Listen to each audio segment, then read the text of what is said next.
This week, a CEO was assassinated. The bullets were engraved with three words: deny, defend, depose.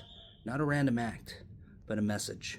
A reckoning for a system that's been crushing people for decades. And let me tell you, I felt the weight of that system firsthand. I'm going blind in my left eye. I used to be a trucker, but I quit because I couldn't safely keep driving. If I've spent this entire year bouncing between jobs, not because I want to, but because every time I move, I'm chasing better pay to make my mortgage more manageable. And every time I switch jobs, my insurance resets and I'm back at square one. I haven't even seen a cornea specialist yet. Every denied claim, every delay in care, it's not just bureaucracy, it's violence. Violence against people like me, like you, like all the American working class people. For decades, the rich have waged this class war, and now people are fighting back. This isn't new.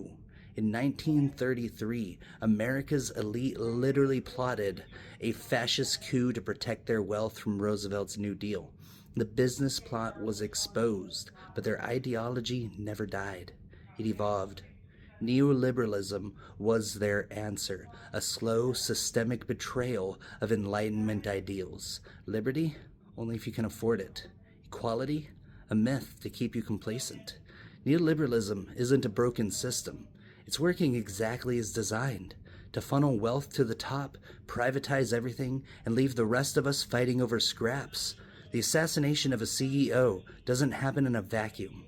It's the inevitable response to decades of exploitation. And now they're scared. For the first time, the untouchable class feels fear.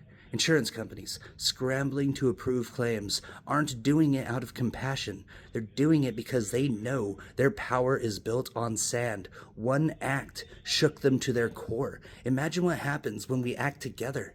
This isn't just about one CEO or one industry. It's about the system that created this rage, this desperation. It's about the betrayal of the promises this country was founded on. Liberty, equality, justice. These weren't just betrayed. They were commodified, sold to the highest bidder.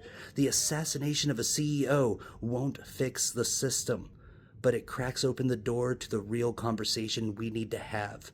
How Reagan's revolution sold out America's soul. How it turned freedom into greed, equality into exploitation, and justice into a joke.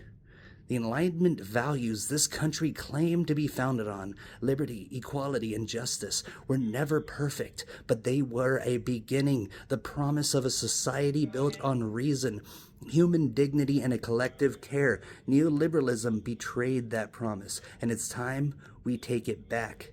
The killer's story, the pain and desperation behind it, is a microcosm of the broader American story. The systemic betrayal, the grinding gears of profit over people, it's what fuels that rage.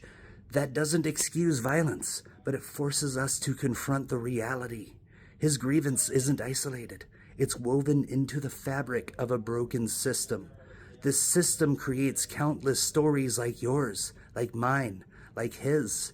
A system where people are forced to trade health for housing, where justice is a commodity, and where care is rationed like it's a luxury. That's the real crime here. A crime perpetrated not by individuals, but by the structures we've been told to accept as unchangeable. We don't need bullets to rebuild America. We need culture.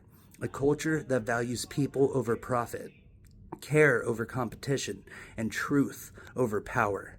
The Reagan Revolution rewired America for greed. We need a counter-revolution to rewire it for solidarity. So let's talk. Let's organize. Let's rediscover the ideals of liberty, equality, and justice, not as myths, but as the foundation for a future that works for all of us. The business plot 2.0 may have started in back rooms, but its legacy lives in the policies that govern us today. It's time we expose it, dismantle it, and build something better. Let's reconnect America with its roots.